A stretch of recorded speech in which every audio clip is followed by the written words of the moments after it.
Assalamualaikum warahmatullahi wabarakatuh. Kembali lagi kita berjumpa dalam pelajaran sejarah peminatan. Nah, dalam video kali ini kita akan membahas bagaimana perkembangan dari paham-paham baru yang muncul di dunia pasca terjadinya beberapa revolusi besar di dunia. Dan bagaimana dampaknya dari paham-paham baru tersebut, yang salah satunya itu menghasilkan yang namanya paham nasionalisme, di mana nanti nasionalisme ini akan cukup berkembang di beberapa negara yang ada di benua Asia maupun di benua Afrika, seperti itu. Nah, di sini efek atau dampak dari revolusi-revolusi besar dunia seperti revolusi Amerika, seperti revolusi Prancis, revolusi Rusia, dan lain-lain itu ternyata memberikan dampak terhadap lahirnya paham-paham baru yang nantinya akan menjamur di beberapa negara-negara di luar negara-negara yang terjadi revolusi tadi, seperti itu.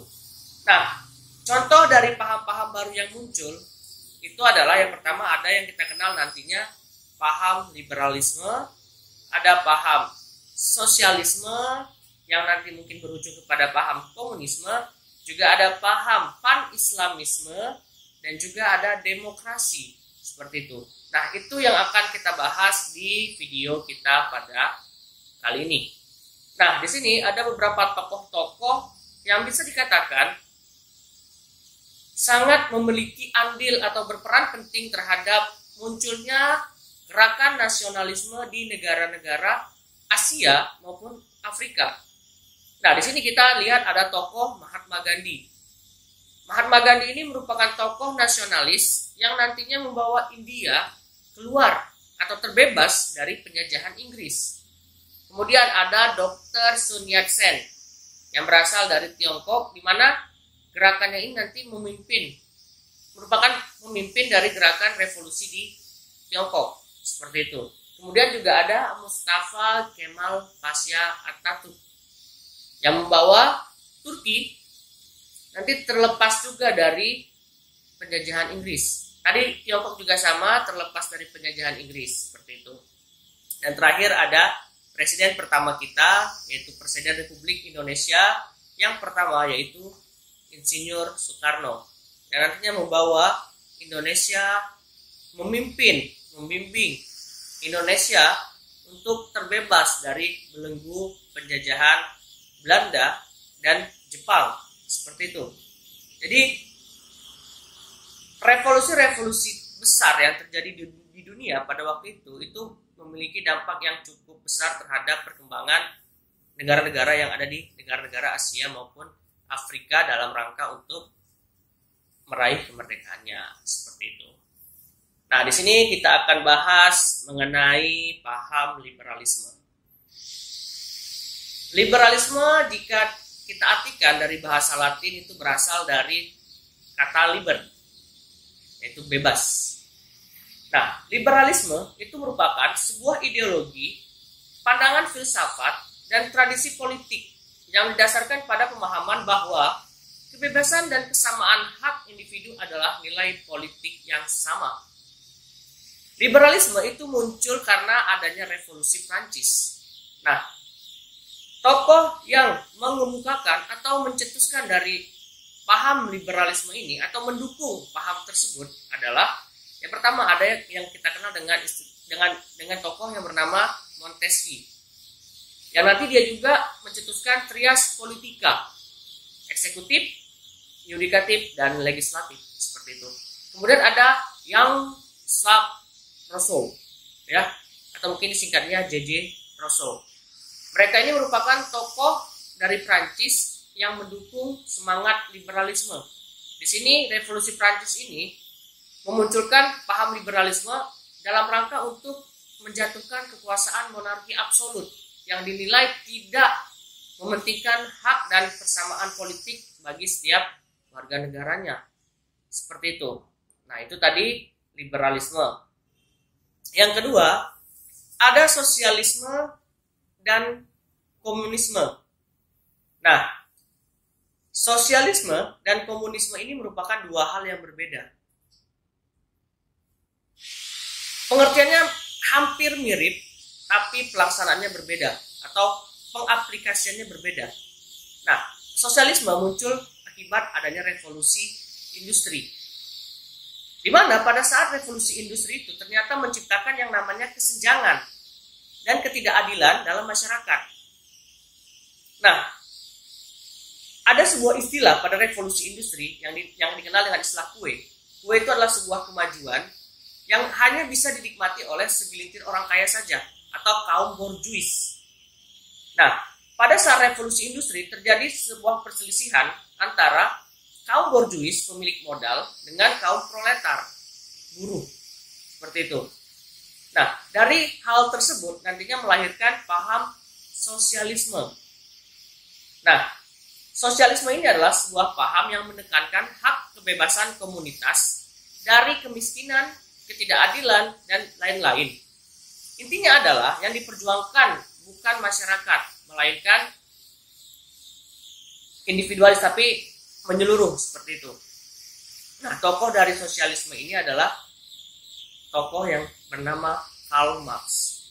Dia mengemukakan gagasan sosialisme berdasarkan pada analisis atas kondisi nyata masyarakat dan bukan atas khayalan akan suatu masyarakat yang ideal. Jadi memang terjadi.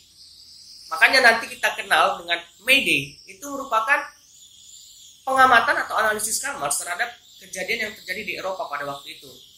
Nah, sosialisme ilmiah atau dikenal dengan Marxisme nantinya akan melahirkan yang namanya komunisme atau mungkin Leninisme.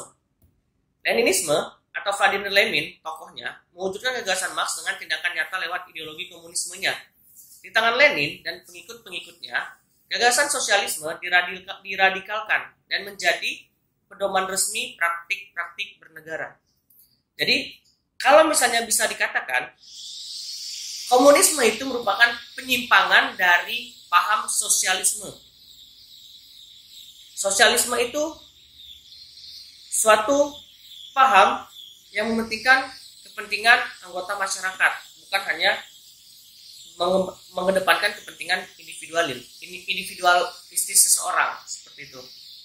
Kemudian dari paham sosialisme itu dipahami berbeda, disikapi berbeda oleh Vladimir Lenin yang pada saat itu merupakan salah satu tokoh yang berhasil membawa perubahan di Rusia, yang berubah nanti namanya menjadi Uni Soviet pada tahun 1917. Nah, kemudian yang ketiga ada Pan-Islamisme. Pan-Islamisme ini merupakan suatu paham atau gagasan yang mengatakan bahwa orang-orang Islam haruslah berpedoman pada sumber hukum yang utama, yaitu hukum Islam dengan Al-Quran dan hadis yang menjadi pegangan utama dalam kehidupan berbangsa dan bernegara. Jadi, tokoh dari Pan-Islamisme ini adalah Jamaluddin Al-Afghani. Itu mengajak kepada seluruh umat Islam di dunia untuk kembali berpedoman kepada Al-Quran dan Al-Hadis. Karena pada waktu itu, Jamaluddin Al-Afghani melihat Islam itu seperti terkotak-kotakan. Ada Islam A, ada Islam B, ada Islam C, D, dan seterusnya.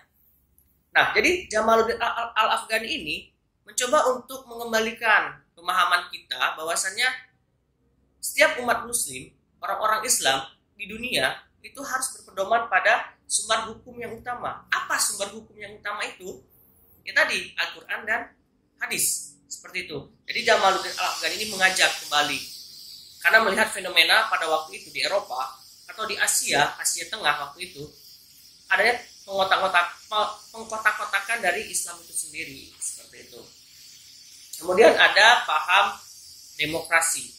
Nah, paham demokrasi adalah sistem pemerintahan yang didasari oleh prinsip dari rakyat, oleh rakyat, dan untuk rakyat.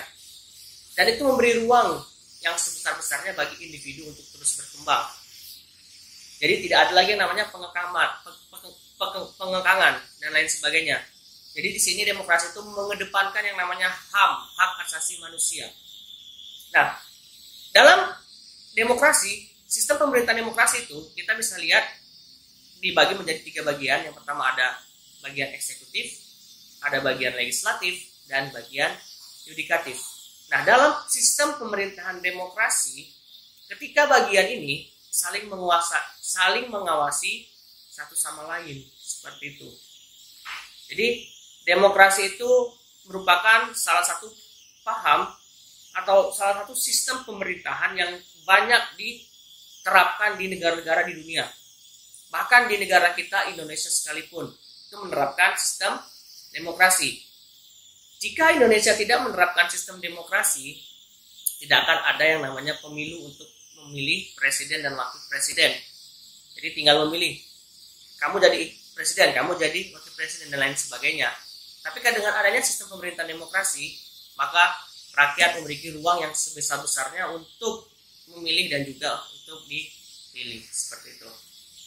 Nah, selanjutnya ada paham nasionalisme. Nasionalisme berasal dari kata nation dalam bahasa Inggris yang artinya bangsa. Nah, secara harfiah, nasionalisme itu adalah suatu perasaan kesadaran sebagai suatu bangsa yang terwujud dalam sikap mengagungkan bangsa sendiri lebih daripada bangsa-bangsa lain dan berupaya memperjuangkan kebaikan dan nasib bangsanya di atas kepentingan pribadi dan golongan. Seperti itu. Jadi, nasionalisme ini lebih mengedepankan bagaimana caranya mereka dapat mewujudkan cita-cita atau harapan mereka terhadap negara mereka dan mengesampingkan kepentingan pribadi atau kepentingan golongan mereka, seperti itu. Nah, dari paham nasionalisme inilah nantinya terlahir sebuah negara. Jadi, tidak akan muncul suatu negara tanpa adanya nasionalisme di dalamnya.